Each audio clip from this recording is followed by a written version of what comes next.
शहर में निकली देवलोक गमन पर गए संत की अंतिम दर्शन पालकी यात्रा। खतौली। लंबी शारीरिक अवस्था के बाद देवलोक गमन करने वाले स्वामी रुद्रदेव महाराज की आज शहर में अंतिम पालकी यात्रा निकाली गई। गांव देहात एवं कस्बे के लोगों ने पालकी यात्रा में शामिल होकर व्योवृद्ध संत को अंतिम विदाई दी। बृहस्पतिवार को शहर के गंग नहर के किनारे स्थित अखंडानंद आश्रम के संरक्षक स्वामी रुद्रदेव महाराज, जिनका बुधवार को देवलोक गमन हो गया था, उनकी अंतिम दर्शन पालकी यात्रा शहर में निकाली गई।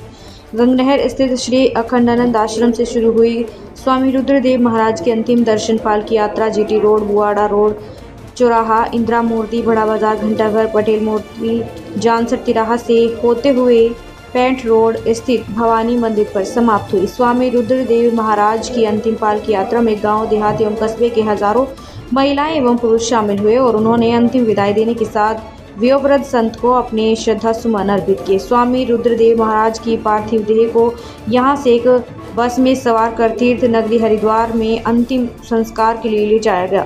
अंतिम संस्कार में शामिल होने के लिए गांव देहात और शहर के लोग भारी संख्या में उनकी पार्थिव देह के साथ हरिद्वार रवाना हुए। अखंडानंद आश्रम के संरक्षक स्वामी रुद्रदेव जी महाराज पिछले काफ़ी समय से स्वस्थ चल रहे थे। बुधवार को उनके आश्रम पर ही अंतिम सांस ली थी, जिसके बाद रुद्रदेव जी का पार्थिव शरीर हरिद्वार कनखल में लाया गया और गंग नहर किनारे उनकी अंत्योदृष्टि की गई।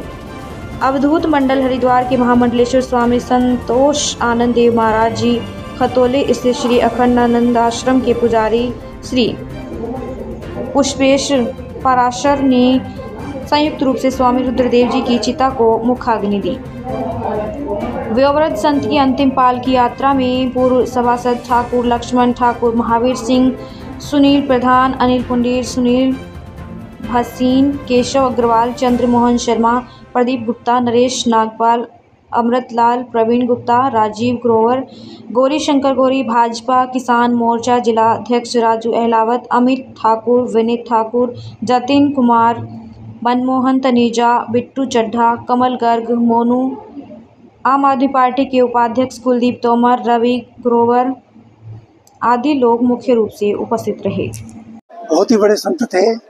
खतौली के भक्तों का बड़ा प्यार था उनके साथ में, और वो लगभग तमिलनाडु से सन 86 के लगभग में पागलाचार्य जी के आश्रम में आए। उसके बाद में फिर उन्होंने वहाँ से फिर अखंडानंद आश्रम में, और हम लोगों के साथ में उन्होंने चारों धामों की यात्राएं, भागवत कथा पूरी सुनी है। किसी किस्म का कभी भी उन्होंने कोई परेशानी नहीं आने दी। असली संत जो है वही थे जी, और बाकी सारा जीवन उनका बड़ा ही सरल बीता है।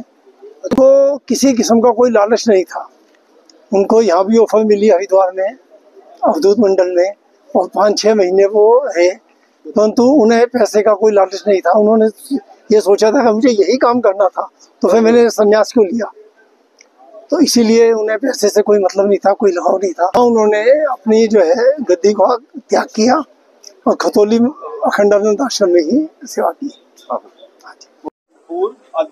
1972 के लगभग आए थे और उसके बाद से यहीं पे रह रहे थे, और बहुत मृदुभाषी और किसी से कोई लेना देना नहीं, किसी से कोई व्यसन नहीं, किसी प्रकार का, बस अपना ग्रंथों में अपना मन लगाए रहते थे।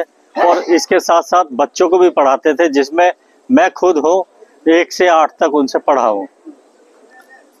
बताते थे कि मैं तमिलनाडु का रहने वाला हूँ और वहाँ से 8-9 साल की उम्र में ही माँ बाप ने या महात्मा के साथ चले आए थे, इधर उत्तरी भारत की तरफ चले आए थे। उसके बाद ये हरिद्वार रहे कुछ समय। हरिद्वार के बाद अवधूत मंडल जो कनखल में है उसमें रहे। उसके बाद ये खतौली में चला है। खतौली में आने के बाद इनके गुरु का स्वर्गवास हुआ। इनको महामंडलेश्वर की बुलाकर महामंडलेश्वर की उपाधि दी गई। किंतु कुछ